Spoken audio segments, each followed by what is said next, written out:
Good afternoon, Prime Minister Khan, Madam Nistar, ladies and gentlemen.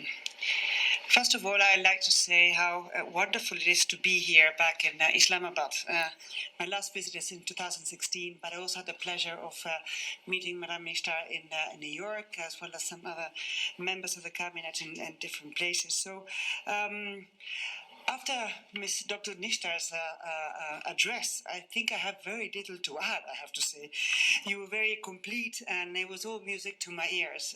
Sometimes I ask myself, I have a wonderful ambassador, and many of the cabinet members have wonderful ambassadors, and so probably my presence is not really necessary. But still, I think that's something, the launch of this ESA's financial inclusion strategy, and particularly the strong focus on the kifalat, is really a very good follow-up on the 2015 strategy, and it makes me very happy to see that this issue is getting once again really strong attention from the government.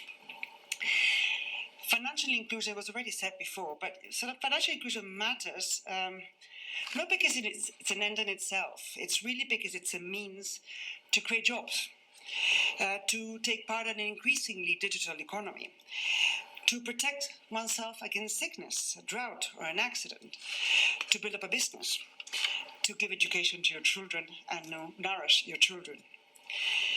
It also helps to empower women and increase income and, above all, productivity for the economy. So this is beneficial for individuals, families, communities, and for all of Pakistan. What is the situation today? Today, only 21% of adults in Pakistan have access to formal financial services, either through a traditional bank or branches banking, according to the latest Findex. This is an increase. In 2014, we had 13%, but we need to do a lot more. Also, if you look a little bit more in the figures, we see that the gender gap is also increased.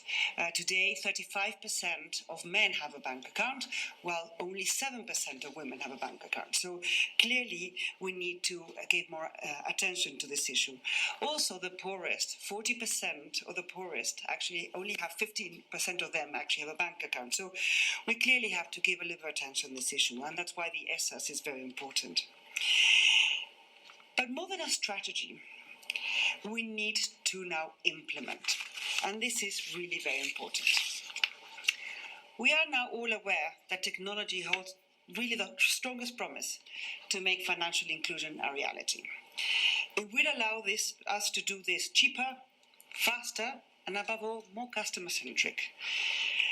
Technology is putting customer needs at the center, and this would not only grow access of somebody having a bank account, but above all, it would actually increase the usage of the system. Today, we have a lot of people that do have a bank account or have a branches bank account, but don't really use it because it's not really catered to their needs. So this will be a very important issue, to be customer-centric. And this will be sometimes bank-led, and sometimes by new entrants coming from the e-commerce and sometimes from service delivery systems. So the diversity of the type of financial institutions will be key going forward. Now, to make this all a reality, we need connectivity across the board in the whole country.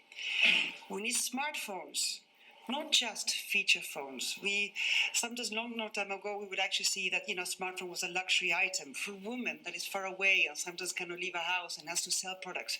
Having a smartphone is not a luxury; it's like a link to the world.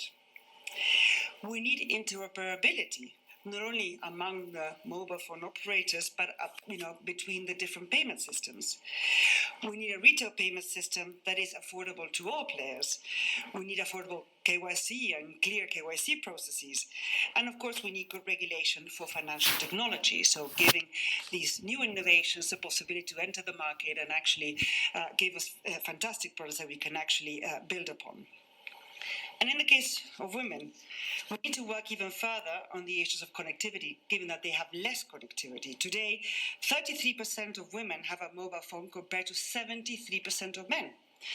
And 45% of women who do not own a mobile phone reported that they were not permitted to own one by family members. So if we want to include women in the financial system, we really have to connect them. So for women, it's not only financial inclusion, it's also digital inclusion. Having said all of this, today we can celebrate. I am delighted to join the launch of the ESA's Financial Inclusion Strategy. This strategy aims to ensure that the vital poverty alleviation support that the Benazir Income Support Programme brings to over 6 million women also supports their own financial inclusion. Starting in 2020, all the beneficiaries will receive a regular bank account on which they can transact. As a tagline for this approach, and you also mentioned, is one woman, one bank account. I think is formidable. It is also pleasing to see an overall financial inclusion strategy for ESAs.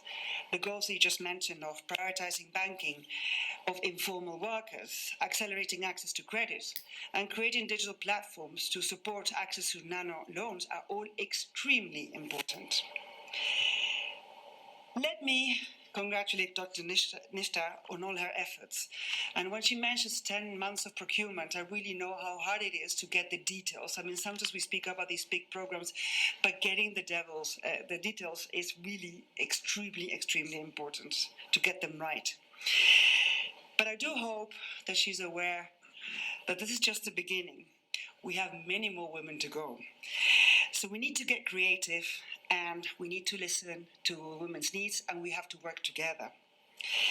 And lastly, I'd like to thank the Prime Minister, who is here today, for showing his support for financial inclusion as a key priority for driving Pakistan's economic and social development. I think your leadership, Mr. Prime Minister, will be key in coordinating, implementing all of these efforts, but also incentivizing and pushing your different departments and the private sector, not to forget, to actually make this a reality to all Pakistanis and all the enterprises that you have in your country. My partners, the World Bank, Gates Foundation, IMF, and many others are here ready, and the UN system, of course, prepared and ready to help you and support you in this very exciting road that we hope that will not take too long. I thank you very much, and I commend you for your efforts.